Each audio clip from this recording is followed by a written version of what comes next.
Hi! Hello! నమస్తే. Welcome to Srinivas మీకు academy channel. ఈరోజు ఈ వీడియోలో మనం రైల్వే ఎగ్జామ్స్ సంబంధించినటువంటి ప్రిపరేషన్‌లో భాగంగా 2014 నుంచి ఈ రోజు వరకు జరిగినటువంటి అన్ని రైల్వే ఎగ్జామ్స్‌లో అడిగినటువంటి ఎన్విరాన్మెంట్ యొక్క ప్రీవియస్ ఇయర్ క్వెషన్స్ యొక్క ఫైనల్ పార్ట్‌ని డిస్కస్ చేద్దాం. Let's get into hour video. ఈరోజు ఈ వీడియోలో మనం న్యాచురల్ ఎనర్జీ అనేటటువంటి టాపిక్‌ని అయితే స్టార్ట్ చేయడం జరుగుతుంది. సో, ఈ యొక్క వీడియోలో దీన్ని మొత్తాన్ని కూడా కంప్లీట్ చేయడంతో పాటు మొత్తం ఎంటైర్ యొక్క ఎన్విరాన్మెంట్‌ని కూడా క్లోజ్ అయితే చేద్దాం. ఓకేనా? మాక్సిమం క్వెషన్స్ అన్నీ కూడా మనం డిస్కస్ చేసుకున్నటువంటి ఎనర్జీ పాయింట్ ఆఫ్ వ్యూలో ఇక్కడ కొన్ని మెయిన్ పాయింట్స్ రావడం జరుగుతుంది. దీంట్లో మనం డిస్కస్ చేసుకునేటటువంటి దాంట్లో 99% క్వెషన్స్ మీకు తెలిసినయే. ఓకేనా? కాకపోతే ఏంది అంటే ఒకసారి అట్లా పైపైన డిస్కస్ చేసుకొని వెళ్ళిపోదాం. లేట్ చేయకుండా వీడియోలోకి వెళ్ళిపోదాం. వెళ్ళిపోయే ముందు మీరందరూ ఏం చేయాలి? వీడియోని లైక్ చేసి ఛానల్‌ని ఇంకా సబ్స్క్రైబ్ చేయకుండా వెంటనే సబ్స్క్రైబ్ చేయండి. ఈ వీడియో తోటి ఎన్విరాన్మెంట్ అనేది క్లోజ్ అయిపోతుంది. ఓకేనా? ఇక లేట్ చేయకుండా క్వెషన్స్‌లోకి వెళ్ళిపోదాం. And hour first question. Which of the following is a secondary source of energy? ఈ కింది వాటిలో ఏది ద్వితీయ శక్తి వనరు? సో, పెట్రోలియము, బొగ్గు, గ్యాస్, విద్యుత్. సో, పెట్రోలియం డైరెక్ట్‌గా మనకు వచ్చేటటువంటిది. అంటే ప్రకృతిలో సహజంగా మనకి ఇది లభిస్తది. బొగ్గు ప్రకృతిలో సహజంగా లభిస్తది. నేచురల్ గ్యాస్ ప్రకృతిలో సహజంగా లభిస్తది. ఎలక్ట్రిసిటీ లభిస్తదా? లభించదు. వీటిలోంచి కన్వర్షన్ చేసుకుంటే గాని విద్యుత్ రాదు. కాబట్టి ఇది మనకు సెకండరీ. ఓకేనా? సెకండరీ ఎనర్జీ కన్జంప్షన్ అంటే ఏంటిది? సెకండరీ ఎనర్జీ అంటే ఏంటిది? ఎలక్ట్రిసిటీ అనేది మన ద్వితీయ వనరుగా మారడం జరుగుతుంది. ఓకే. ఇక్కడ మనకు కొన్ని స్టేట్మెంట్స్ అయితే ఇవ్వడం జరిగింది. వాటిని బట్టి మనం ఏది కరెక్ట్ అని చెప్తాం. జీవద్రవ్యరాశి విచ్ఛిన్నం కావడం వల్ల బొగ్గు మరియు పెట్రోలియం ఏర్పడతాయి. అంటే బయోమాస్ యొక్క డిగ్రేడేషన్ వల్ల కోల్ మరియు పెట్రోలియం అనేది ఏర్పడడం జరుగుతుంది. ఎస్, ఇది కరెక్టే. అండ్ ఇవి తరిగిపోయే వనరులు. ఎస్, ఇది కూడా కరెక్టే. ఎగ్జాస్టబుల్ రిసోర్సెస్ ఇవి తరిగిపోతాయి. ఎందుకంటే బొగ్గు కానీ పెట్రోలియం కానీ కొంత లిమిట్ మాత్రమే ఉంటుంది. తర్వాత అది అయిపోగానే కథం వాటి యొక్క పని కూడా అయిపోతుంది. కాబట్టి ఆన్సర్ ఏంటిదండి? రెండు కరెక్టే కాబట్టి బూత్ ఆర్ కరెక్ట్. శిలాజంజనాలతో పోలిస్తే సౌరశక్తిని ఉపయోగించడం వల్ల కలిగేటటువంటి ప్రధానమైనటువంటి ప్రయోజనం ఏమిటి? ఏంటిది? శిలాజంజనాలతో పోలిస్తే సౌరశక్తిని ఉపయోగించడం వల్ల. సౌరశక్తి వల్ల బెనిఫిట్ ఏంది? రీయూజ్ చేసుకోవచ్చు. ఇది మనకు అన్లిమిటెడ్ వస్తుంది. శిలాజంజనాలు అన్లిమిటెడ్ రావు. శిలాజంజనాలతో పోలిస్తే సౌరశక్తిని వెలికితీయడానికి ఎక్కువ అవసరం లేదు. సౌరశక్తి ప్రకృతిలో పుష్కలంగా లభిస్తుంది. ఇది పునరుత్పాదకమైనది. ఎస్, ఇది కరెక్టే. ఇది గ్రీన్ హౌస్ ఉద్గారాలు లేదు, ఇది రాదు. మైనింగ్ మరియు వెలికితీత లేదు.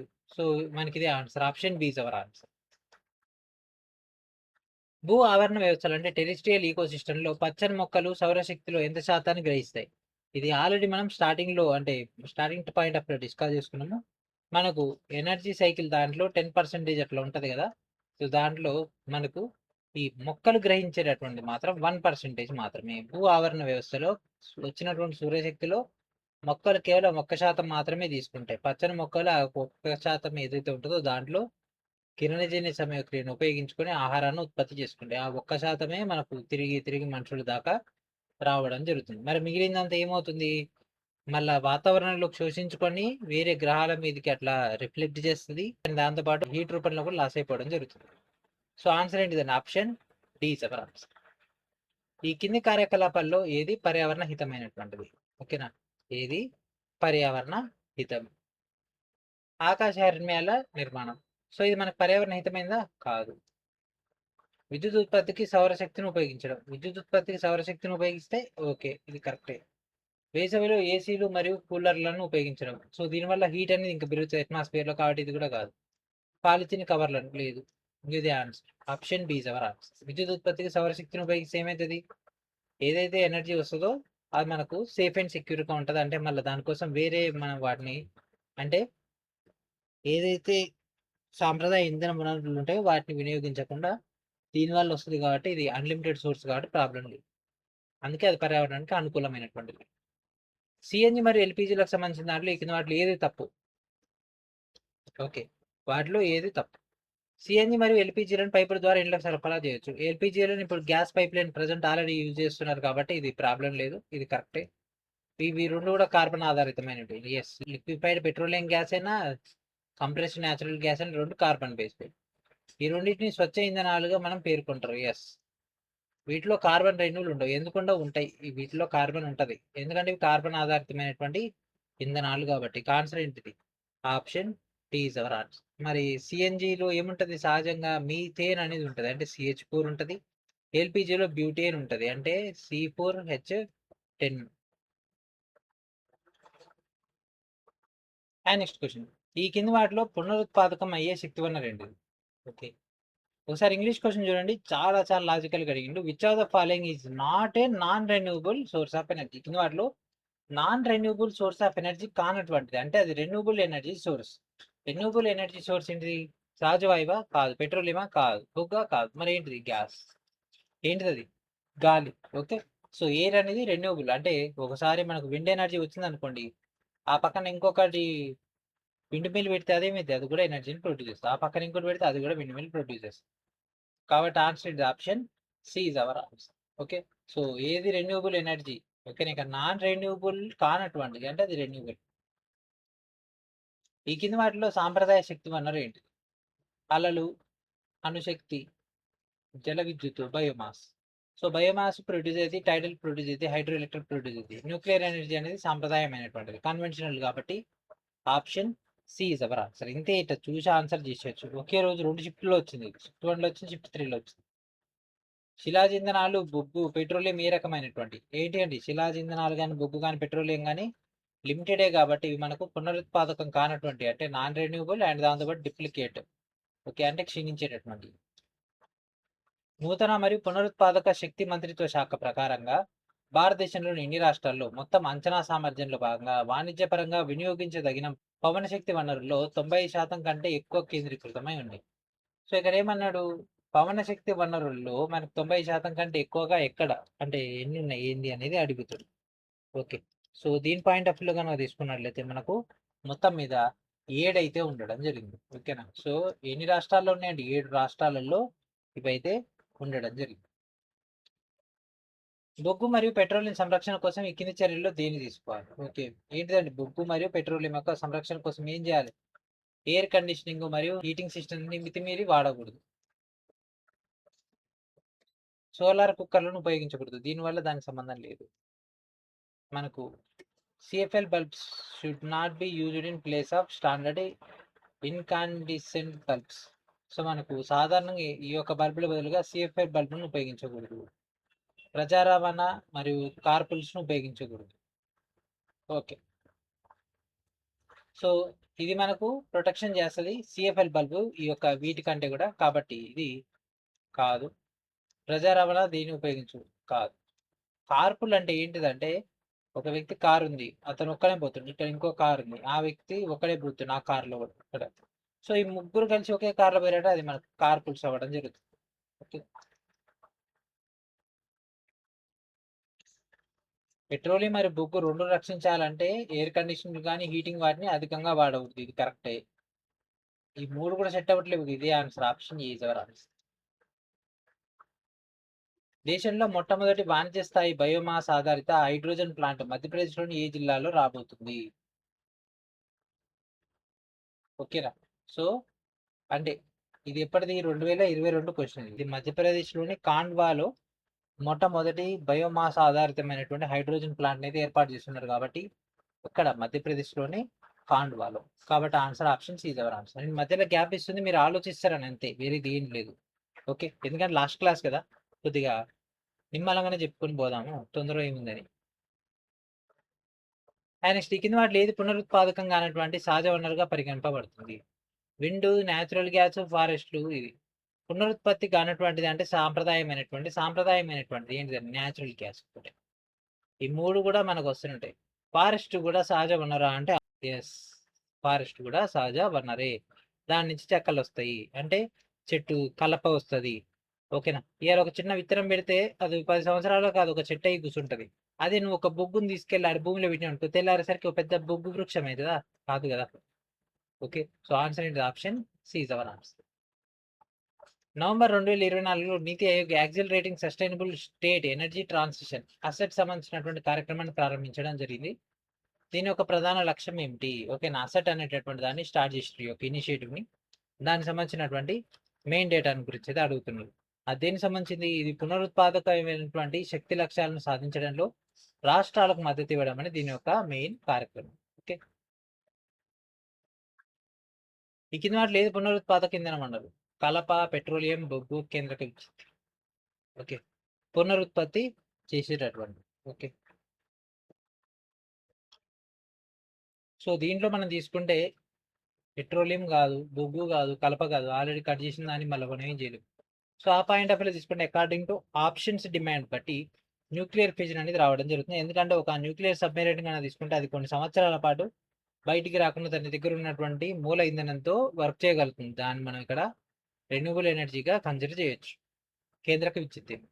ఎందుకంటే సూర్యుడు కొన్ని కోట్ల సంవత్సరాల నుంచి అట్లనే వెలుగుతూనే ఉంటుంది కదా, అందుకని. ఈ కింది వాటిలో ఏది సహజ వనరుకు సరైనటువంటి నిర్వచనంగా పరిగణించవచ్చు? ఓకే, సో దీన్ని మనం అట్లా తీసుకోవచ్చు. సహజ వనరుకు అడవుల్లో మాత్రం లభిస్తే అవసరం లేదు, వేరే కార్యాలు లభించవచ్చు, నదిలో లభించవచ్చు కదా. ఓకే, లేకపోతే మామూలుగా అడవుల్లో కాకుండా భూమి లోపల లభించవచ్చు కదా, కాబట్టి అది కూడా మనం చెప్పలేము. సహజ వనరు అనేది మానవుడు సృష్టించినటువంటి కాదు, మానవాళికి ఉపయోగపడేటటువంటి ప్రకృతి ప్రసాదం. ఓకే, దీన్ని కన్సిడర్ చేయొచ్చు. భూమిపై మాత్రం లభిస్తాయి, లేదు. నీటిలో లభించవచ్చు, ఆకాశంలో లభించవచ్చు. ఇప్పుడు ఓజోన్ ఉంది, భూమిపైన ఉందా? లేదు, ఉపరితలం పైన ఉంది, అంటే వేరే స్పియర్ లో ఉంది. అంటే వేరే స్పియర్ అంటే వేరే స్పియర్ అని కాదు, దట్ మీన్స్ మనకి ఇక్కడ స్ట్రాటోస్పియర్ లో ఉంది కదా, అది భూమిపై మాత్రమే లేదు కదా. కాబట్టి సో మనకు ఉపయోగపడుతుంది కాబట్టి వనరు అని అనుకుంటాము. సహజ సిద్ధంగా వచ్చింది కాబట్టి సహజ వనరు, మానవాళికి ఉపయోగపడేటటువంటి ప్రకృతి ప్రసాదం అనేది మనం తీసుకోవచ్చు. ఈ కింద మాటలు ఏది సముద్ర శక్తి వనరు కాదు. ఓకేనా, సో ఈరోజు జావియల్ గా జస్ట్ క్యాజువల్ గానే వెళ్తున్నాయి, ఎందుకంటే పెద్ద హార్డ్ క్వశ్చన్స్ అయితే ఏమి లేవు, జనరల్ డిస్కషన్. రెండోది ఏదైనా కొద్ది కాంప్లికేటెడ్ క్వశ్చన్ వచ్చిందా ఏమైనా డిస్కషన్ చేద్దామంటే అట్లా లేదు, అన్ని మీకు తెలిసినవి చెప్పకుంటేనే సారి ఈ క్వశ్చన్స్ వదిలేసిండు అని అంటారు, అట్లా అందుకనే అయిపోగొట్టేస్తున్నారు. సముద్రంలోంచి ఉష్ణశక్తి థర్మల్, సముద్రం అడుగున పై దాంతో పోల్చుకుంటే హీట్ ఎక్కువగా ఉంటుంది, దీన్ని ఉపయోగించి కూడా మనం అయితే ఎనర్జీని ఉత్పత్తి చేయొచ్చు. ఎస్, తరంగాలు అలలు వస్తాయి, దాంతోపాటు ఇక్కడ ఆటుపోట్లు వస్తాయి, వాటిని కూడా ఉపయోగించు. సౌరశక్తి సూర్యుడి నుంచి వస్తుంది కాబట్టి ఇది కాదు. Answer and option B is our answer. కింది సహజ వనరులు ఏది అక్షయ వనరు? అక్షయ అంటే ఏంటిది అంటే నిరంతరం వచ్చేటటువంటిది, అంటే రెన్యూబుల్ లెక్క అనమాట. సో వాటికి తిరుగులేదు, అంటే సౌరశక్తి ఏదైతే ఉందో అది అక్షయమైనటువంటిది. అంటే అక్షయ పాత్ర అనే బేస్ పైన ఇక్కడ ఈ యొక్క నేమ్ అయితే రావడం జరిగింది. ఓకేనా, సో ఇది మనకు సహజ వాయువు, సూర్యరశ్మి, అడవులు, పెట్రోలియం. ఏంటి సూర్యరశ్మి, సన్లైట్ అనేది నిరంతరం వస్తూనే ఉంటుంది. పునరుత్పాదక శక్తి వనరు బొగ్గు, పెట్రోలియం, సహజ వాయువు, ఈ మూడు కూడా మనకు కార్బన్ బేస్డ్. మనకి ఇది వచ్చేసరికి CO+H2 synthesis gas, carbon monoxide మరియు H2ని కలిపితే సింథసిస్ గ్యాస్ అయితే వస్తుంది. ఇది మనకు పునరుత్పత్తి చేసుకోవచ్చు, ఎందుకంటే మనకు H2 అనేది దొరుకుతుంది, CO అనేది కూడా వస్తుంది. ఈ కింద మాట లేదు సాంప్రదాయ శక్తి వనరు కాదు, కన్వెన్షనల్ కానటువంటిది రెన్యూబుల్. బొగ్గు, సహజ వాయువు, పెట్రోలియం, గాలిమర. ఇదే మీకు ఏది ఆన్సర్ రాకపోయినా క్వశ్చన్ అర్థం కాకపోయినా ఒకటి ఆప్షన్ అనేది మిగిలిన మూడింటితో వెరైటీగా ఉంటుంది, అదే ఆన్సర్ వీటిల్లో. ఈ కింద మాటలు ఏ సహజ వనరుల్లో పునరుత్పాదక శక్తి వనరు కాదు, నాటే రెన్యూబుల్. రెన్యూబుల్ కానటువంటిది ఏంటిది? కోల్ కానీ, ఆయిల్ కానీ, న్యాచురల్ గ్యాస్ కానీ, కిరోసిన్ కానీ, ప్రోపెన్ కానీ, ఇవన్నీ కూడా వాటి కిందకి వస్తాయి. ఇది ఇది ఇది ఇది answer. Option C is our answer. చాలా పునరుత్పాదక శక్తి వనరుల యొక్క ప్రతికూలత ఈ కింది వాటిలో ఏంటిది? వాటి యొక్క ప్రతికూలమైనటువంటిది, థింక్ ఇట్. మనకు పునరుత్పాదక శక్తి వనరులు ఉన్నాయి, కానీ వాటిల్లో ఉండేటటువంటి మెయిన్ ప్రాబ్లం ఏంటిదంటే అన్రిలయబుల్ సప్లై. అంటే మనకు 1 కిలోవాట్ పవర్ సోర్స్ పెట్టుకున్నాం అనుకోండి, అది కరెక్ట్ 1 కిలోవాట్ ఇవ్వదు, ఒక్కొక్కసారి తక్కువ ఇస్తుంది, ఒకసారి ఎక్కువ ఇస్తుంది. సో దానివల్ల మనం అనుకున్నటువంటి అవుట్పుట్ అనేది ఎగ్జాక్ట్ తేలిం. అధిక నిర్వహణ, అధిక కాలుష్యం, వ్యర్థాల తొలగింపు, ఈ మూడు కాదు కానీ ఇదే ప్రాబ్లం.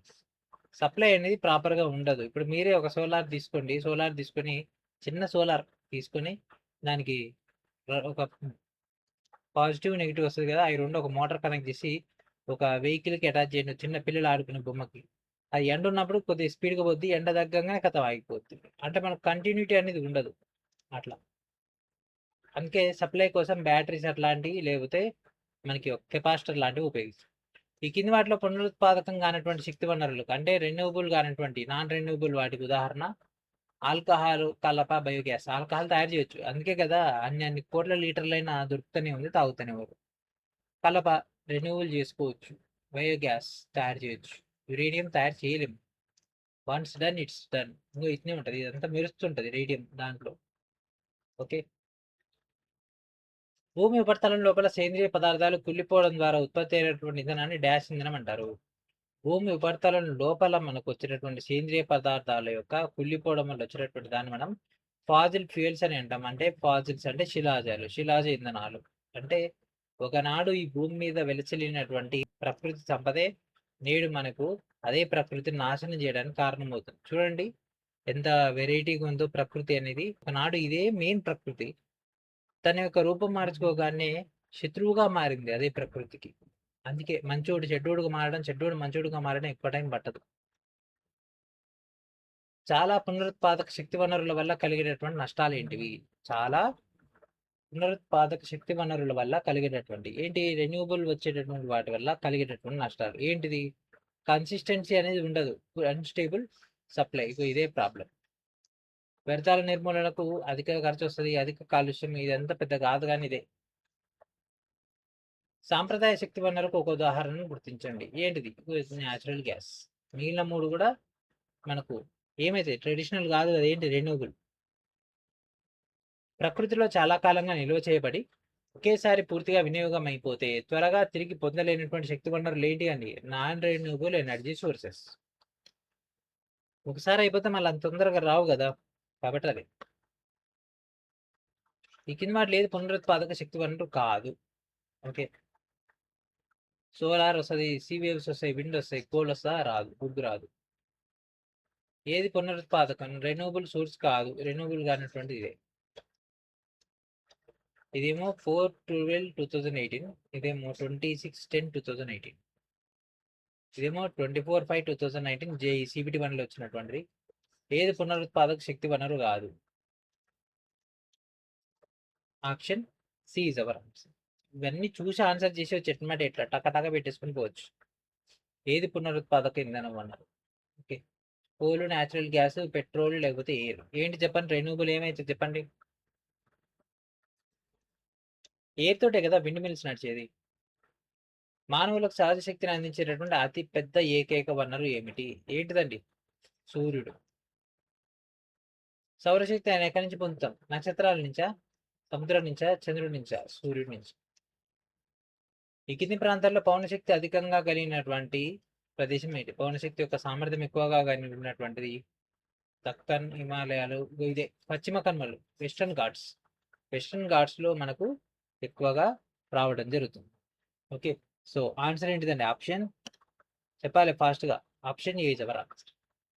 ఈ కింది వాటిలో ఎప్పటికీ తరగనటువంటి పునరుత్పాదక శక్తి వనరు ఏంటిది? ఎప్పటికీ తరగనటువంటిది సోలార్. ఈ కింది వాక్యాన్ని అత్యంత సముచితమైనటువంటి ఎంపికతో పూరించండి. సౌరశక్తి పౌనశక్తి కంటే ఎక్కువ సౌరశక్తి పౌనశక్తి కంటే ఎక్కువ విద్యుత్ డాష్ ఉత్పత్తి చేస్తుంది. నిజానికి కొన్నిసార్లు మాత్రమే ఉత్పత్తి చేస్తుంది. పవన శక్తి అనేది 24 గంటలు ఉంటుంది, సోలార్ వచ్చరికి 12 అవర్స్ ఉంటుంది. కాకపోతే దీని యొక్క కెపాసిటీ ఎక్కువ, దీని యొక్క కెపాసిటీ తక్కువ. ఇది కూడా సమ్ టైమ్స్ మాత్రమే. ఎందుకంటే గాలి ఎప్పుడు కూడా ఒకే స్పీడ్తో వేదిగా, ఒకసారి ఎక్కువ స్పీడ్ వస్తుంది, ఒకసారి తక్కువ స్పీడ్ వస్తుంది, ఒకసారి అసలే రాదు, ఒకసారి ఓ బీభత్సంగా వస్తుంది. సూర్యుడు కూడా ఒక్కొక్క టైంలో ఒక్కొక్క తిరిగి వస్తాడు, కాబట్టి సమ్ టైమ్స్ మాత్రమే. సాంప్రదాయ శక్తి వనరులకు ఉన్నటువంటి మరొక పేరు ఏంటి? చెప్పండి. సాంప్రదాయ శక్తి వనరులకు ఉన్నటువంటి మరొక పేరేంటిది? ఏంటిదండి? Non renewable energy sources. Non renewable energy sources, పునరుత్పాదితం కానటువంటి శక్తి వనరు. ఓకే, సో ఇక్కడతోటి మనకు టోటల్గా ఇదే ఈ యొక్క ఎన్విరాన్మెంట్ అయిపోయింది. నెక్స్ట్ మనకు ఈ ఎన్విరాన్మెంట్లోనే మిస్సెలేనియస్ అనేటటువంటి అవి కూడా ఏం కొత్త ఏం లేవు, ఆల్రెడీ అవన్నీ కూడా మనం వీడియోస్లలో అండ్ అద్భుతంగా బై వాయిస్ ఓవర్ ద్వారా డిస్కస్ చేసుకున్నటువంటి ఆల్రెడీ అదంతా కూడా మీకు పీడిఎఫ్లో అందుబాటులో ఉంది. జస్ట్ అది ఒకసారి చూసుకుంటే అయిపోతుంది. ఓకేనా? సో ఇది ఫ్రెండ్స్ ఈ రోజు ఇక్కడతో మనకి ఒక ఎన్విరాన్మెంట్ ఫినిష్ అయిపోయింది. నెక్స్ట్ వీడియోలో మనం మరొక కొత్త సబ్జెక్ట్ కలుద్దాం. అండ్ అప్పటివరకు ఒక వీడియోని మల్టిపుల్ టైమ్స్ వాచ్ చేయండి. అండ్ ఇప్పటివరకు ఇచ్చినటువంటి వీడియోస్ అని కూడా మళ్ళీ రివైజ్ చేస్తారని ఆశిస్తూ. And thank friends, thank for watching.